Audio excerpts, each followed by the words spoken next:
Okay, so let's look at the solution for the quiz you just took today. So for the first question, you were given f of x and you were asked to use the derivative definition only to find f prime of x. So to do that, let me make this bigger.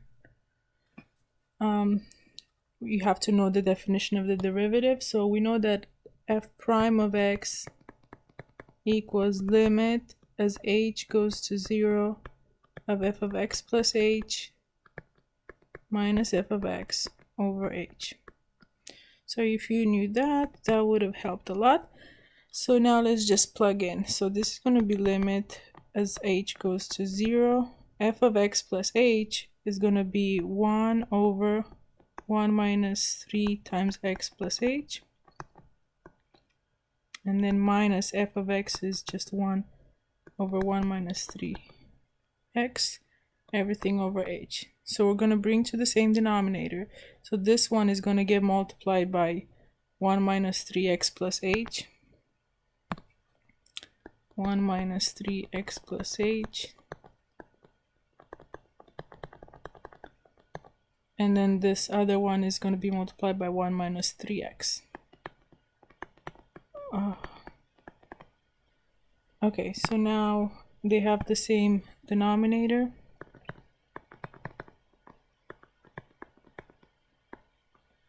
So the denominator is going to be 1 minus 3x times 1 minus 3x plus h.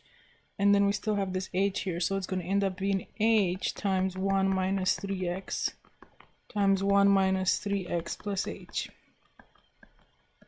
And then at the top, I have 1 minus 3x in here times 1, so it'll be 1 minus 3x.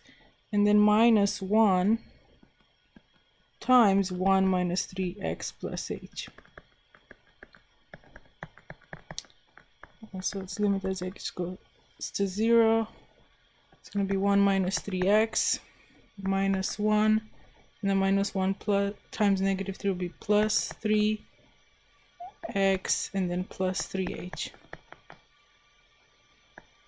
over the common denominator.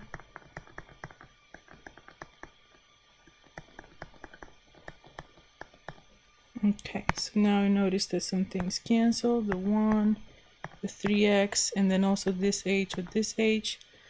So we will get that this equals limit as h goes to 0 of 3 over 1 minus 3x times 1 minus 3x plus h. And then if we let h goes to 0, we'll see that all we have left is 1 minus 3x times 1 minus 3x since h goes to 0. So the answer will be 3 over 1 minus 3x squared. Okay?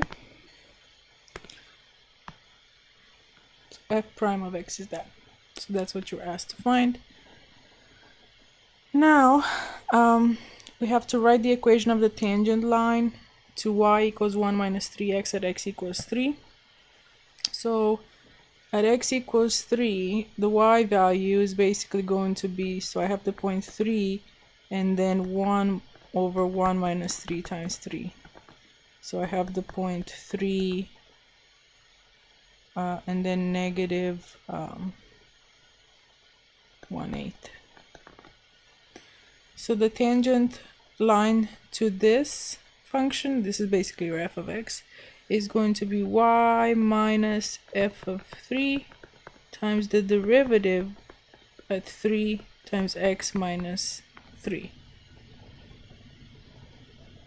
This is just like y minus y1 equals the slope times x minus x1. We're just calling them a little different now. So this is going to be y minus f of 3 is negative 1/8. The derivative of 3 is basically you're just going to plug in 3 in f prime of x. So that's going to be 3 divided by 1 minus 3 times 3 squared times x minus 3.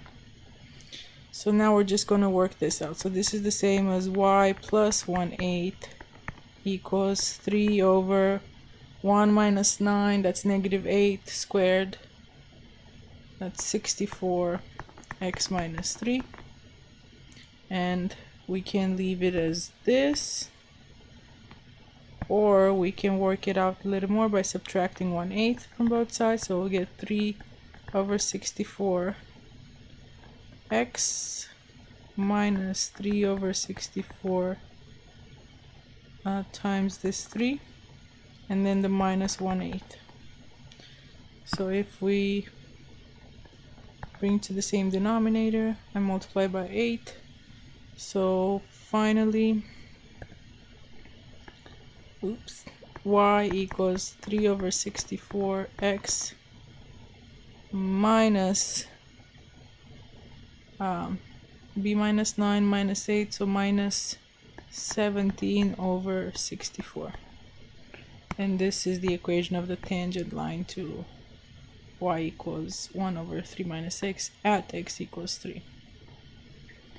Alright, for the last question, you basically have to use the squeeze theorem. So we know that sine of pi over x is alternating between 1 and -1, but you notice that the expression we have to find the limit of is e to the sine of that. So basically we can exponentiate all sides by e. So I'm gonna exponentiate by e, so it's gonna become e to the power -1 less than or equal to e to the power of that, e to the power of that. So now this becomes e to the sine of pi over x less than or equal to e less than or equal to 1/e. But I still don't have the entire expression that I'm taking limit of. I still have this extra square root of x. So since x approaches 0 from the right, the square root of x is going to be different than 0. So we can multiply all of it, all three sides by square root of x. So by doing that, I'll put square root of x, square root of x, square root of x, and then taking the limit, we see that as x goes to 0, this goes to 0. As x goes to 0, this also goes to 0. So then we get that limit as x goes to 0 plus of square root of x e to the sine pi over x is 0. And that gives you the limit. Okay, hope this helped.